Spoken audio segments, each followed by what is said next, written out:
Thanks, Steven. I mean, I've been learning a lot through this whole series, and Steven's been really instrumental on teaching us and teaching some of the leadership. Even he's leadership too, but just teaching even some of the interns that come in certain concepts. We decided to kind of use this kind of structure of learning and using kind of books in some ways. So we're actually on a 0 to 1 by Peter Thiel. We got visibility with Peter when he came speaking at USC, a little bit about his book. And me and Stephen went to USC, and Stephen did a great job on kind of contextualizing it for us, creating a white paper, and now Stephen wanted to kind of give us like a little, I would say, a consumable content for us. So thanks, Stephen. Yeah, thank you, Curling. Yeah, just to kind of echo what Curling said, we have this culture of learning within Fokcus, within our internal team, something that we love to be able to share with, the startups, the entrepreneurs that we interact with on a daily basis. And so to further share that, we wanted to be able to create video content for everyone. And so something that has helped out, or there's been some ideas that have helped out a lot of startups in our ecosystem quite a bit, and a lot of people internally, in terms of, new ways to think about things, growth in general.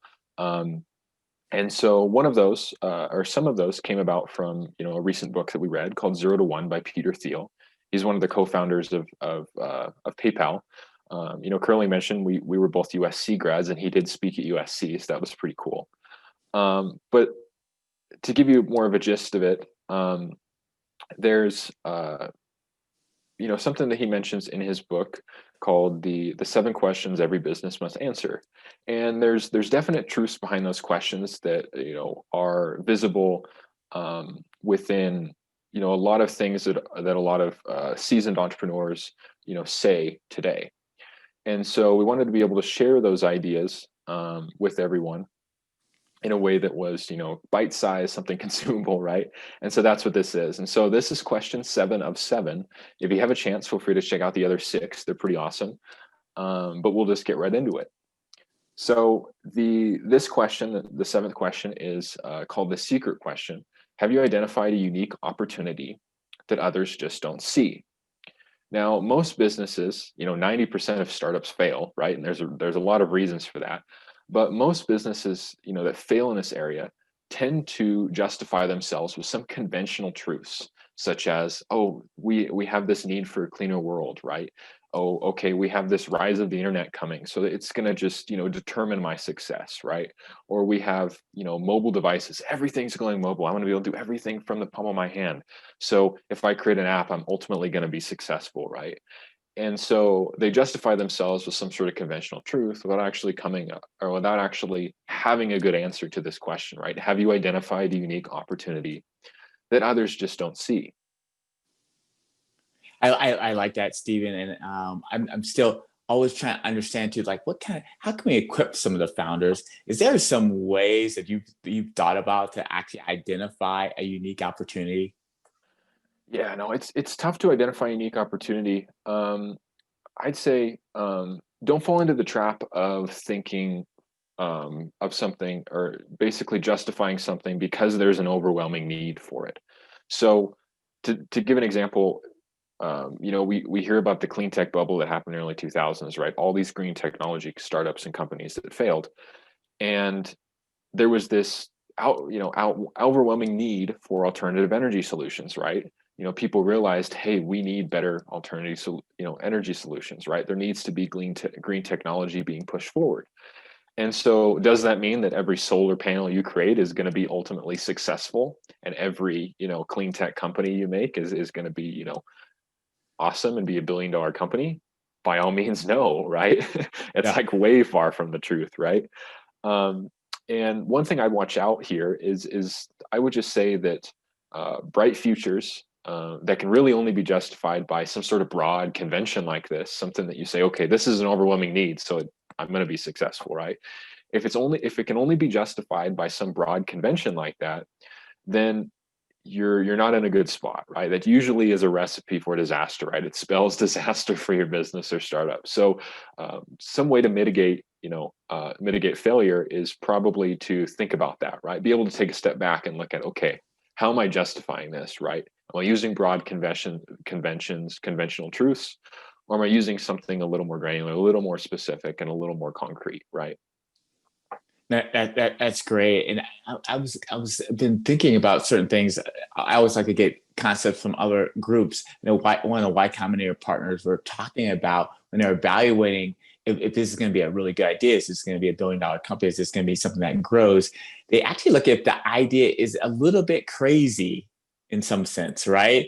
Is it when you first start thinking about the idea or the solution, does it make you think like I'm not sure about that, but then you look at further on and you unpack it and you say, well, you know what, it actually could be very helpful. One a good example is like Airbnb, and they were looking at that idea and saying, you know what, should I let a stranger come and maybe I host that stranger or let that stranger? Initially that sounds a little crazy, but it did actually have a lot of value proposition in the sense that it would give someone a different experience. It would actually give someone a different way to look at the world, or actually visit a city. Another example is kind of Uber. It's a little crazy to have maybe possibly a stranger that you take, in your car, right? So, but as you look at any, have you seen how the gig economy has happened?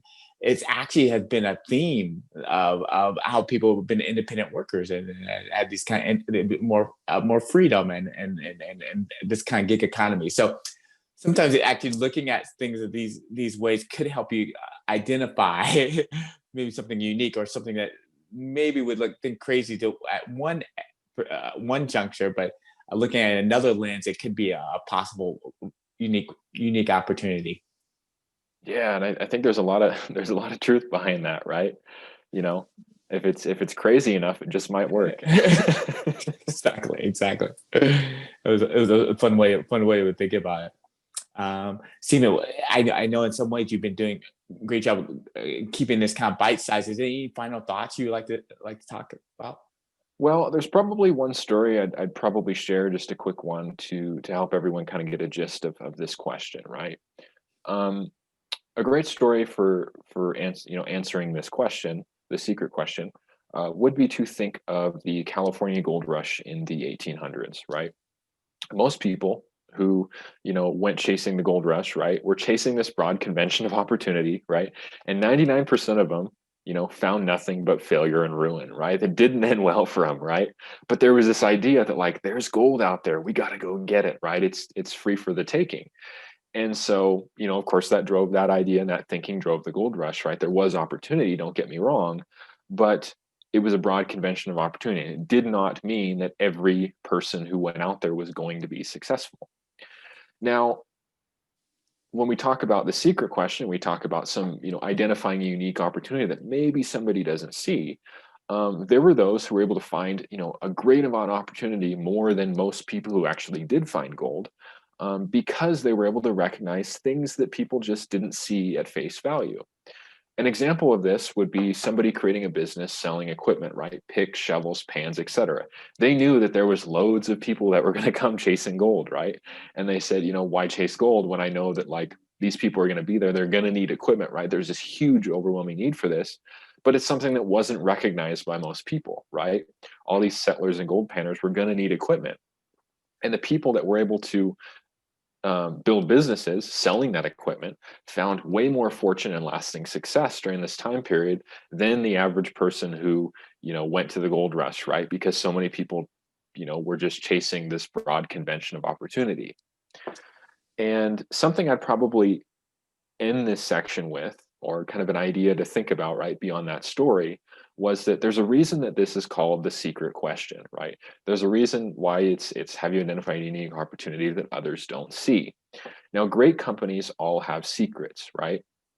There's specific reasons for their success that are beyond surface level, right? There's something beyond surface level observations. You have to dig deep to really understand it. And so there's reasons that the average person might not recognize that, why is this company, been successful for 20, 30 years? They have to dig deeper to really get a good understanding. There's resounding secrets to their success that normal people don't see. So in finding an answer to that question, really think about that, right? Is there a specific reason for my success that is beyond surface level observations, right? it's something that really is going to allow me to have a unique opportunity that others don't see, right? You talk about those crazy opportunities like Airbnb and Uber, and while they were really out there is a unique opportunity that really made investors think, okay, once they took a step back and really started to dive beyond surface level, they're like, Airbnb could work. That is so crazy, it just might work, right? And there's a lot of truth to that. Definitely, definitely. That's great. Well, thank you again, Stephen, for actually having this kind of series and going digging a little bit deeper into the Zero to One book by Peter Thiel. It's been great. I've learned a lot too. Yeah, thank you, Curling. I would just, end with, if you haven't seen the first 6 videos, feel free to check them out and feel free to watch out because we'll have more videos like this in the future to try to, bring this culture of learning out to our audience, to our network in any way that we can to be able to help everyone out there. So if you have a chance, feel free to give us a like, leave a comment. We'd love to hear your thoughts. We want to learn from you as much as you might want to learn from us. So feel free to share your thoughts in the comment section. And then if you have a question, feel free to ask that too. If it's something that we can't answer, we'll try to point you to some place that can, right? But as always, thanks for tuning in, and we will see you in the next video.